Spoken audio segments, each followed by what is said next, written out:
Hello guys, আবারও চলে এলাম আর একটা নতুন ব্লগ ভিডিও নিয়ে। তো আমার হাজব্যান্ডের 1 অক্টোবর বার্থডে ছিল, তো আমি সেই ব্লগটাই আপনাদের সাথে শেয়ার করব। আমরা কেক আনতে চলে গিয়েছিলাম মিওতে। তো স্কুটি নিয়ে গেছিলাম আমি, আমার একটা ভাই সাহেব নামে, আর আমার বোন মুস্কান। আমরা তিনজনই গিয়েছিলাম, আমার মেয়েকে বাড়িতে রেখেই গিয়েছিলাম। তো আমরা রাস্তাতে যাচ্ছিলাম, আর যেতে যেতে গোটা রাস্তাটা দেখছিলাম, অনেক কিছু নতুন নতুনই কোচবিহারে দেখছি, কারণ আমি তো যেহেতু 6 মাস আমি মালদাতেই ছিলাম। তো আমরা যাওয়ার জন্য রাস্তাতে বক বক বক বক বক বক বক বক করতে করতে যাচ্ছিলাম। তো এটা হলো মা ভবানী চৌপতি। এখানেও দেখতে পাচ্ছিলাম যে অনেক নতুন নতুন কিছু, অনেক নতুন নতুন স্টোর হয়েছে এখানে। তো যেতে যেতে অনেক বকবক বকবকানি। তো মোটামুটি আমরা কাছেই আর কি, মিও কেক শপটার কাছে। তো আমরা পৌঁছে গেছি মিও কেক শপটার ওখানে।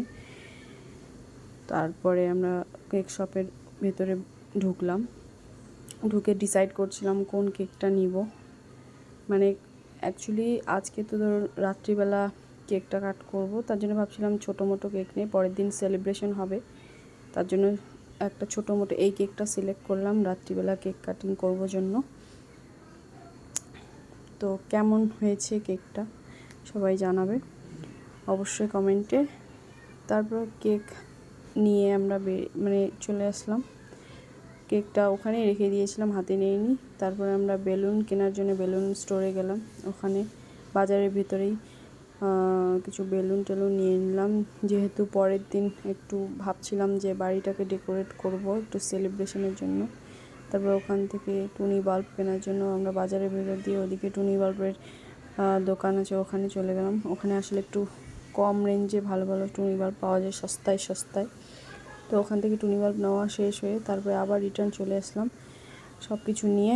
এরপরে আমরা চলে গেলাম, ভাবছিলাম যে কিছু একটা গিফট দেব, তাই ভাবছিলাম কি দেবো ভাবছিলাম। তো আমার বোন বললো যে টি শার্ট বা শার্ট কিছু একটা গিফট দিয়ে দিতে, তাই আমরা সোজাসুজি সেখান থেকে বেরিয়ে ডাইরেক্ট ইউস্টা নামে একটা মল খুলেছে নতুন, সেখানেই ঢুকলাম। অ্যাকচুয়ালি এবার ফার্স্ট টাইমই ভিজিট করলাম কীরকম জামা কাপড়ের কালেকশন সেটা দেখার জন্য। ওখান থেকে দেখলাম কালেকশানগুলো, মেয়েদের কালেকশানও বেশ ভালো, ছেলেদের কালেকশানগুলোও বেশ ভালো।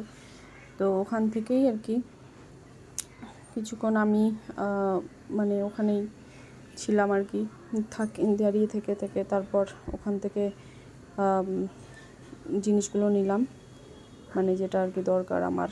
সেখানে আমরা কিছু ভিডিও করলাম, আর নিজের ফটো ক্লিক করলাম, আর আদার্স ড্রেসগুলোর কোয়ালিটিগুলো দেখলাম। তো ড্রেসগুলোর ওখানে কোয়ালিটি এবং প্রাইস দুটোই আমার ভালোই লাগলো,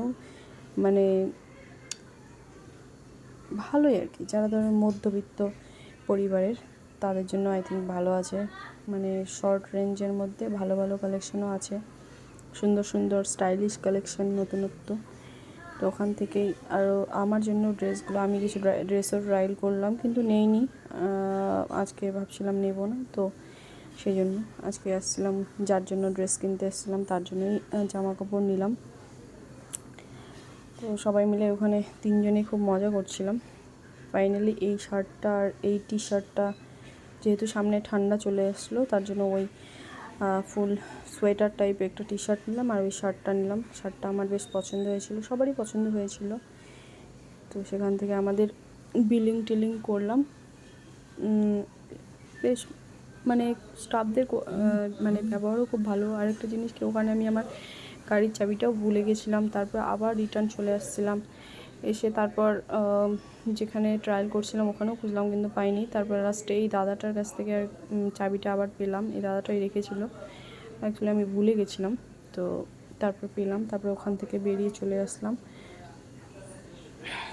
বেরিয়ে সোজা আর কোথাও যাইনি, বাড়ি ডাইরেক্ট চলে এসেছি। রাত্রি 12টার দিকে আমরা কেক কাটার জন্য সবাই প্রিপারেশন নিচ্ছিলাম। এই যে বার্থডে বয় নিজের কেক কাটার জন্য খুব এক্সাইটেড, আর একজন মাথার চুল তেল দিচ্ছিল যে আমার ভাবি, আর চুলের জট খুলছিল।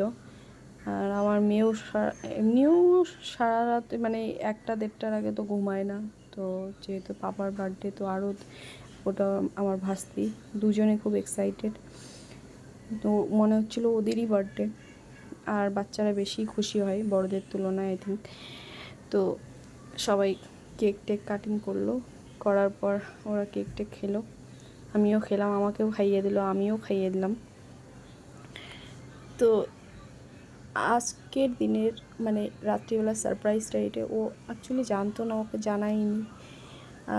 এটা সারপ্রাইজ ছিল ওর জন্য। স্পেশাল মানুষের জন্য একটু স্পেশাল ট্রিট করতেই হয়, যেহেতু ও আমার কাছে স্পেশাল, তাই ওর জন্য একটু স্পেশাল কিছু না করলে এটা কেমনই দেখায়। তো আমরা অ্যাকচুয়ালি আমার ভাই বোনেরও আমার খুব হেল্প করছিল, ওরাও জানায়নি ওর দাদাকে। কেক খাওয়ার জন্য উঠে পড়ে আসছে। তো আমাদের কেক টেক খাওয়া শেষ। পরের দিন যেহেতু সেলিব্রেশন, তাই আমরা সবাই প্রিপারেশন নিচ্ছিলাম, সবাই মিলে বেলুন ফুলাচ্ছিলাম, আর আমরাই আমাদের বাড়ির গেটটা সাজাচ্ছিলাম। আর গেট সাজাতে সবাই হেল্প করছিল, আমার চাচি, মা, মানে আমরা সবাই ফ্যামিলির মেম্বাররা, ভাই টাই, বোন টোন সবাই মিলে আমরা বাড়িটাকে সাজাচ্ছিলাম। আর এই ছোট্ট ভাইটা আমার, এটা ছোট্ট আমার ভাই, সবার ছোট ভাই, এটা আমার ছোটো কাকুর ছেলে। তো তারপরে এই যে পুরো ঘর ডেকোরেশন করছি। কেমন লাগছে ডেকোরেশনটা সবাই জানাবেন। আমার তো ভীষণ পছন্দ হয়েছিল, সবাই মিলে যেহেতু করেছিলাম, সবাই মিলে যে কোনো কিছু করার কাজই মজাই আলাদা। তো তারপরে এইটা হলো কেক, এটা আমি চয়েস করছিলাম, এইটাই অর্ডার দিয়েছিলাম। মানে খুবই টেস্টি ছিল কেকটা, তোমাদের সবাইকে তো দিতে পারিনি, যাই হোক এটার জন্য আমার খুব দুঃখ লাগলো। আর বাচ্চারা খুবই এক্সাইটেড কেক। তার কিছুক্ষণ অ্যাকচুয়ালি আমরা অপেক্ষা করছিলাম, আমরা কেক নিয়ে আসছিলো, কিন্তু হলো কেক নিয়ে আসা হলেও মানে মোমবাতিটা আনা হয়নি, সেজন্য আমরা ওয়েট করছিলাম। তো তারপরে কিছুক্ষণ পরে ইমরান হলো নিয়ে আসছিলো মোমবাতি, এটা দীপক দাঁড়িয়েছিল, আমরা সবাই মিলে মজা করছিলাম। এই যে তারপরে মোমবাতি নিয়ে চলে আসছিলো।